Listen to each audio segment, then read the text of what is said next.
और जैसा कि आप सभी जानते ही है कि हम लोग पूरब का भ्रमण कर रहे हैं और समाज जहाँ जहाँ तक है हम वहाँ तक पहुँचने की कोशिश कर रहे हैं। और हम इसी क्रम को आगे बढ़ाते हुए हम ग्राम सुदनापुर में पहुँचे हैं और यहाँ पर पहुँचने के बाद हमने हमारे बुज़ुर्ग मुहर्रम अली जी से मुलाकात की है।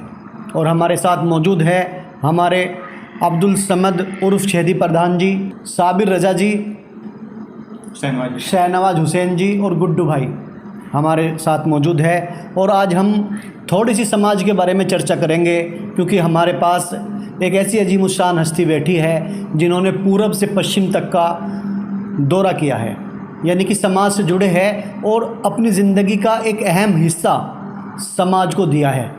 मैं कह सकता हूँ कि इनको हम बार बार सलाम करते हैं और हम दिल से कहते हैं कि हम आप पर गर्व करते हैं और ये भी दुआ करते हैं कि तुम जियो हज़ारों साल और साल के दिन हो 50,000। ये हमारी दुआ है कि इन बुज़ुर्गों का साया हमेशा हमारे सर पर रहे।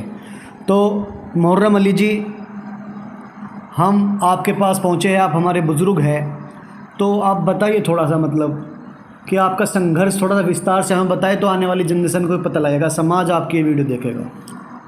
पहले तो मैं आपको बहुत बहुत मुबारकबाद देना चाहता हूँ कि आप मुस्लिम जोगी समाज की स्थिति के बारे में, सामाजिक स्थिति के बारे में, राजनीतिक स्थिति के बारे में, आर्थिक स्थिति के बारे में जानने के लिए पश्चिम से लेकर पूर्व तक जितने मुस्लिम जोगी समाज के सम्मानित व्यक्ति हैं या सामाजिक कार्यकर्ता हैं, हर गांव का दौरा कर रहे हैं और जोगी समाज के लोगों की बातों को आम समाज के बीच पहुंचाने के लिए काम कर रहे हैं। इसके लिए आपको बहुत बहुत मुबारकबाद इस सुदनापुर की सरजमी पर समाज के तमाम सम्मानित साथियों के साथ। देखिए, हमने प्रथम शिक्षा हमारी गांव के बगल ही एक इंटर कॉलेज है नटौली, वहीं से हुई। इंटरमीडिएट करने के बाद 79 में हमारे गुरु थे प्रेम नारायण मास्टर जी, जो प्राइमरी स्तर पर मुझे पढ़ाए थे। तो वालिद साहब के पास आया करते थे, हमको बहुत मानते थे।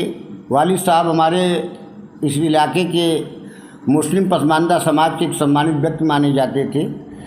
तो वालिद साहब के पास बैठते थे और हमसे भी चर्चा किया करते थे। तो एक दिन वो आए, मैं इंटर की पढ़ाई पूरी कर चुका था।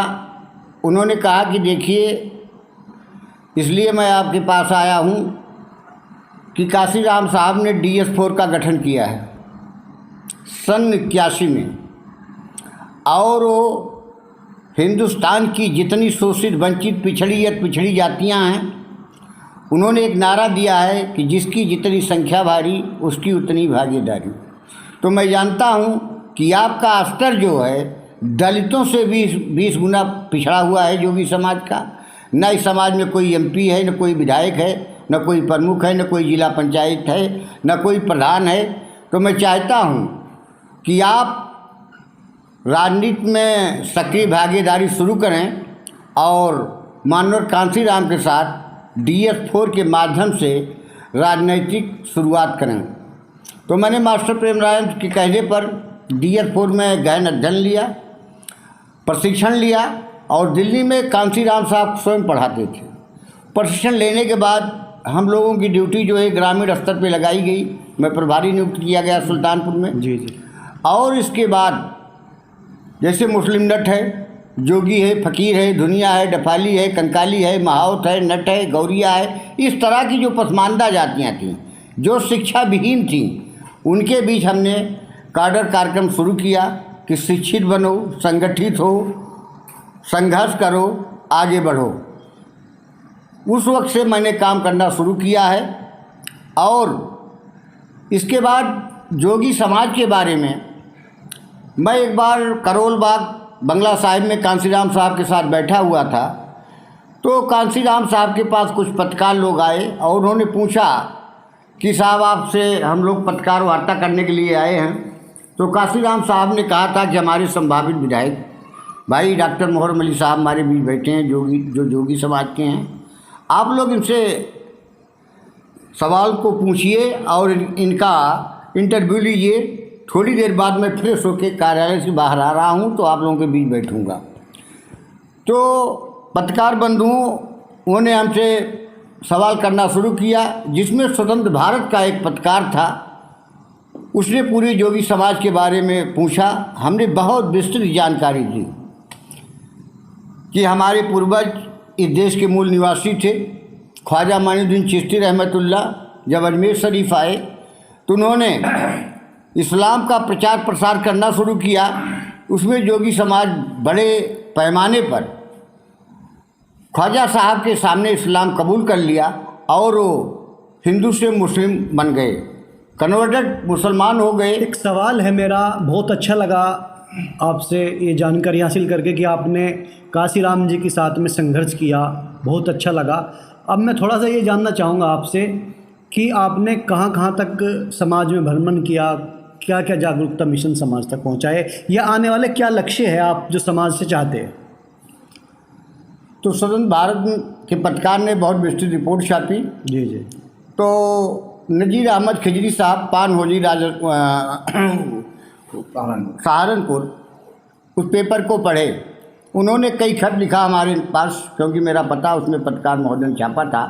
तो हम और मास्टर हैदर अली साहब यहाँ से गए, 3 दिन तक वहाँ रहे, जोगियन चौक सहारनपुर में। जोगियों का बहुत बड़ा मोहल्ला है। शिक्षा दीक्षा के बारे में और सामाजिक जागरूकता के बारे में पूरा संघर्ष किया गया, जानकारी दी गई, लोगों से मिला गया। इसके बाद हम मास्टर हैदर अली साहब यहाँ चले आए सुल्तानपुर। तब से हम लोग जोगी समाज के लिए सुल्तानपुर से लेकर, लखनऊ से लेकर, प्रतापगढ़ से लेकर, अकबरपुर से लेकर के, फैजाबाद से लेकर के, बाराबंकी से लेकर के, आजमगढ़ से लेकर के, मऊ से लेकर के और पूर्वांचल के जितने भी ज़िले हैं, उसमें हक दो अधिकार दो सम्मेलन लगाया गया, जिसमें अब्दुल समद शेरी प्रधान जी, मौलाना इलियास साहब, कदीर इंजीनियर साहब, मास्टर हैदर अली साहब हम लोगों के साथ लगे रहते थे। और हम तो इस तरह से हम लोग पूर्वांचल में मीटिंगें लगाते रहे। इसके बाद इधर कानपुर एक जलील दरोगा जी हैं, उन्होंने भी एक हमको और शेरी प्रधान जी को बुलाया, हम लोग गए। और लखनऊ के असलम हाजी साहब गए, मास्टर हैदर अली साहब गए। इलाहाबाद में कार्यक्रम लगाया गया, वहाँ भी हम लोगों ने समाज को जागृत करने का काम किया। इसके बाद 2014 में हम लोगों ने सलाह किया कि इस तरह तो हमारा समाज जो है एकदम वोट बैंक बना हुआ है। हमारे लोग वोट देते हैं, इसके बाद घर चले जाते हैं, ना इनको शासन में भागीदारी मिलती है, न प्रशासन में भागीदारी मिलती है। इसके लिए हम लोगों ने माननीय मुलायम सिंह यादव जी से समाजवादी पार्टी कार्यालय पर जाकर मिले, एक प्रतिनिधिमंडल के साथ, जिसमें पश्चिम उत्तर प्रदेश के भी कुछ लोग थे और शेरी प्रधान जी थे, मौलाना इलियास साहब थे, हम थे, कदीर इंजीनियर साहब थे। माननीय मुलायम सिंह यादव जी से बात हुई। उन्होंने कहा कि भाई देखिए, हमारे पास तो बड़े लोग आते हैं, जोगी समाज का कोई व्यक्ति आज तक आया नहीं। एक बार मैं 77 में भारतीय जनता पार्टी में मैं जब पहली बार सहकारिता मंत्री बना तो चौधरी साहब के घर जा रहा था, तो छपरौली के जोगी समाज के लोग हमारी कार के आगे लेट गए थे। तो उन्होंने कहा कि साहब, श्रीनिवास जोगी चौधरी साहब ने अपने गांव की सड़क पक्की बनवा लिया है और हम लोगों की कच्ची है। तो हम आए और उनकी सड़क बनवा दी। तब से कोई जोगी समाज का व्यक्ति हमसे मिलने नहीं आया। और हमारा तो नारा है कि जिसकी जितनी संख्या भारी उसकी उतनी भागीदारी। पाल को बनाया, प्रजापति को बनाया, लोहार को दिया, बढ़ई को दिया, नाव को दिया। हाथ जोड़ करके ऐसे नेताजी ने कहा कि आप लोगों के बदौलत मैं उत्तर प्रदेश में मुख्यमंत्री हूँ और आप लोगों को हक दूंगा और अधिकार दूंगा, विधायक भी बनाऊंगा, आप लोग संगठित होइए। इसके बाद एक सम्मेलन किया गया जिसमें नेताजी बोले, लेकिन 2014 के लोकसभा चुनाव में सीटें बहुत कम आई, तो हम लोग नेताजी से कुछ कह नहीं पाए। इसके बाद समाज के अंदर पूरब से पश्चिम तक जोगी समाज के आज हजारों लोग समाज को जागृत करने में लगे हुए हैं, जिसमें इमरान भाई इधर। आप लोगों का जो एक संघर्ष है वो अफाया नहीं जाएगा। और वो दिन दूर नहीं होगा जब जोगी समाज का व्यक्ति पार्लियामेंट असेंबली से ले करके विधान परिषद और राज्यसभा में जरूर पहुँचेगा। ये हमारी दुआएं हैं। और इसके साथ साथ मैं जोगी समाज के लोगों का आह्वान करता हूँ कि समाज के अंदर 3 चीज़ें आप पैदा कर लीजिए: एजुकेशनल पावर, इकोनॉमिकल पावर और पॉलिटिकल पावर।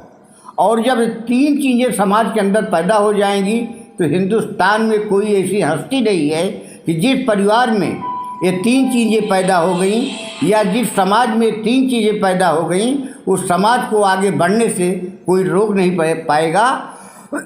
और उस समाज में IAS, PCS, इंजीनियर, डॉक्टर सब बनना शुरू हो गए हैं। और इंशाअल्लाह ताला हम लोग मिल करके सारे लोग, हज़ारों लोग इसमें हैं जोगी समाज के जुटे हुए हैं। और 27 के विधानसभा चुनाव में हमारी ये मांग है सेकुलर पार्टियों से कि जोगी समाज के व्यक्ति को कम से कम 5 टिकट पश्चिम से लेकर पूर्व तक दिया जाए।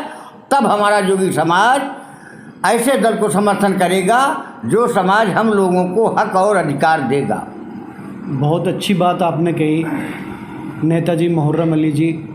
और पूरब से एक मैसेज इन्होंने दिया है कि पूरब से पश्चिम तक पूरा जोगी समाज एकजुट हो जाए और उस पार्टी को अपना वोट दे जो पार्टी हमें हक अधिकार दे। तो ये लड़ाई सिर्फ नेताजी मुहर्रम अली जी की नहीं है, छेदी प्रधान जी की नहीं है, हाजी चौधरी जाकिर साहब की नहीं है, नसीम जोगी की नहीं है, डॉक्टर शौकीन साहब की नहीं है। ये लड़ाई पूरे जोगी समाज की है। तो इसलिए इस लड़ाई को हमें अब मिलकर लड़ना है और अपने बुज़ुर्गों के नक्शे कदम पर चलना है। तो आज एक अहम फैसला भी लिया गया था मुहर्रम अली जी, जो हमारे छेदी प्रधान जी मौजूद है, इन्होंने आज एक घोषणा की थी कि हम जल्द ही एक शिक्षा संगठन का निर्माण करना चाहते हैं, शिक्षा फंड का निर्माण करना चाहते हैं। तो उसमें आपकी क्या राय है? देखिए, हमारी सलीम भाई से 1 साल पहले लगभग बात हुई थी इस मुद्दे पर, प्रधान जी भी थे। तो हमने कहा कि देखने में यह आ रहा है कि समाज के अंदर कुछ बच्चे हैं, पढ़ने में बहुत हाई मेरिट है उनकी, लेकिन उनके वालिद वालिदा, घर वालों की माली हालत बहुत ख़राब है। तो बेचारे CPMT से लेकर के IIT से लेकर BTech से लेकर या जितनी भी टेक्निकल डिग्रियां हैं वो तैयारी नहीं कर पाते, IAS PCS की भी तैयारी नहीं कर पाते।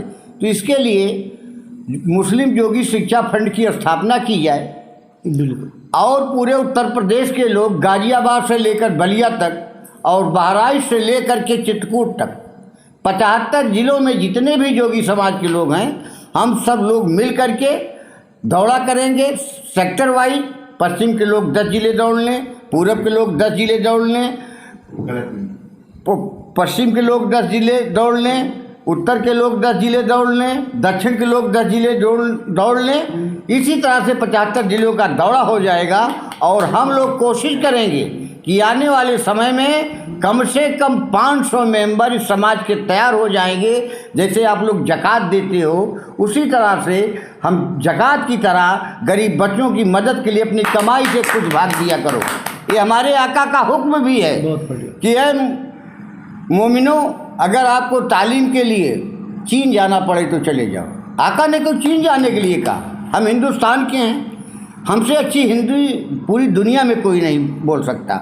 उसी तरह से अरब वालों से अच्छी न कोई अरबी बोल सकता है, न लिख सकता है, न पढ़ सकता है। तो आका ने चीन जाने के लिए क्यों कहा? आका का इरादा था कि चीन उस समय टेक्नोलॉजी के क्षेत्र में पूरे कई देशों में सबसे आगे था। तो आका का इरादा था कि दिल के अंदर कुरान हो और हाथों में टेक्निकल की किताब हो, LLB की डिग्री हो, इंजीनियरिंग की डिग्री हो, तब इस देश की व्यवस्था से आप लड़ पाएंगे और आपके बच्चे आगे जाएंगे। अगर आप इस व्यवस्था को नहीं मानेंगे तो आप आगे न जा कर के पीछे रहेंगे। तो इसका मतलब ये हुआ नेताजी कि आपका पूरा समर्थन है। जो छेदी प्रधान जी ने आज गठन की बात कही थी, तो उसका पूरा समर्थन रहेगा। अभी ईद के बाद इंशाअल्लाह ताला आप लोग आएंगे। यहाँ एक भव्य कार्यक्रम सुल्तानपुर की सरजमी पर लगाया जाएगा। और हमारे गांव के बगल एक गांव है मधुरी अकोढ़ी चौराहा, जहां जोगी समाज के कम से कम 2000 की आबादी है। और 1,500 से ज़्यादा वोटर हैं उसमें, और कई आलिम हैं, कम से कम 15-16 इंजीनियर हैं, डॉक्टर हैं और फार्मासिस्ट हैं। तो सारे लोगों को बैठ करके कौम हित में बात करके निर्णय लेंगे और थोड़ा थोड़ा मुस्लिम जोगी शिक्षा फंड में सहयोग करने की बात करेंगे, और यहीं से शुरुआत होगी और यहीं से पूरा संदेश गाज़ियाबाद तक पहुंचेगा और इधर बलिया तक पहुंचेगा, इधर बहराइच तक पहुंचेगा और इधर जो है संदेश चित्रकूट के बॉर्डर बांदा तक पहुंचेगा और पूरे उत्तर प्रदेश में मुस्लिम जोगी शिक्षा फंड की स्थापना हो जाएगी। और अगली बार ही इस समाज के जो बच्चे इंटरमीडिएट पास करेंगे उनको टेक्निकल शिक्षा के लिए ISPCA की कोचिंग के लिए हम लोग उसमें से एक नियमानुसार रिजल्ट बना करके कुछ बच्चों को मदद करेंगे। बहुत अच्छी बात कही। और इस मदद करने का जो मैंने तरीका सीखा उसके लिए आप जान लीजिए कि बाबा साहब भीमराव अम्बेडकर एक बहुत ही गरीब परिवार में पैदा हुए थे, लेकिन छत्रपति साहू जी महाराज जो दक्षिण भारत के एक राजा थे, उन्होंने अपने राज में ढिढोरा पिटवा दिया था कि दलित और अछूत और शोषित वंचित बच्चे जो हैं जो विदेश पढ़ना जाना चाहते हैं उसके लिए हम शिक्षा फंड की व्यवस्था कर रहे हैं। उसी में बाबा साहब अम्बेडकर पढ़े और पढ़ करके हिंदुस्तान के आज पहले वो विद्वान बने और पूरे दुनिया के 7वें विद्वान में उनकी गिनती है। और भारत के संविधान को इतना मजबूती से लिखा कि आज उसी संविधान पर पूरे देश की व्यवस्था चल रही है।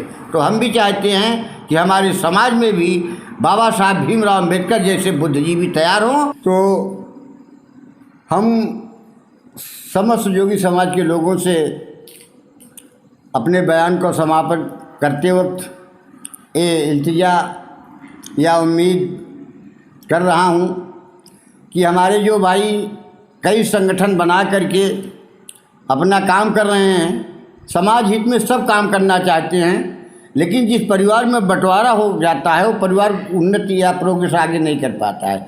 इसलिए सारे लोगों के सहयोग से संयुक्त मुस्लिम जोगी समाज संगठन इकट्ठा करके और एक आदमी को राष्ट्रीय अध्यक्ष बना करके और सारे संगठन के लोग उसके साथ मिल करके काम करें और उत्तर प्रदेश में जितने भी राजनीतिक दल हैं सारे दल के लोगों से हक दो अधिकार दो सम्मेलन कराकर आमंत्रित किया जाए और उनसे कहा जाए कि उत्तर प्रदेश के अंदर हमारे समाज के लगभग 45 से 50 लाख वोटर हैं और 80-90 लाख की आबादी है।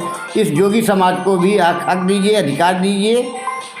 इन्हीं बातों के साथ मैं आप लोगों को बहुत बहुत मुबारकबाद देते हुए पत्रकार बंधुओं का मैं बहुत आभारी हूँ, मुबारकबाद दे रहा हूँ कि इन्होंने अपना कीमती समय रमज़ान के महीने में निकाल करके समाज के बीच आ करके समाज के लोगों को दर्द जानने के लिए, उनकी मांग जानने के लिए अपना समय दे। इसके लिए बहुत बहुत मुबारकबाद, बहुत बहुत धन्यवाद। अस्सलाम वालेकुम।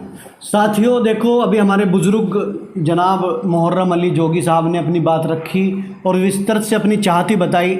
हम यहाँ पर पूरम में आए थे और हमारे जो राष्ट्रीय अध्यक्ष हाजी चौधरी जाकिर साहब, उनके आह्वान पर हम यहाँ पहुँचे थे और हमने पूरम में सर्वे किया और सभी से लगभग हम मिले हैं। समाज के जो बुजुर्ग हैं, नेता है या अन्य मतलब ज़मीन से लेकर और जो फलक तक लोग हैं उन लोगों से मिले, उनसे सर्वे किया और मैं कह सकता हूँ कि मिलकर बहुत अच्छा लगा। सभी से मिले और मिलने के बाद एक रिजल्ट निकला है कि एक जो बता रहे हैं कि उसकी स्थापना होगी और जल्द ही पूरम में एक प्रोग्राम होगा, एक भव्य प्रोग्राम की अभी हमारे मुहर्रम अली जी ने घोषणा की है कि ईद के बाद जल्द ही एक भव्य प्रोग्राम किया जाएगा और उस प्रोग्राम में पूरब से लेकर पश्चिम तक सब लोगों को आमंत्रण किया जाएगा।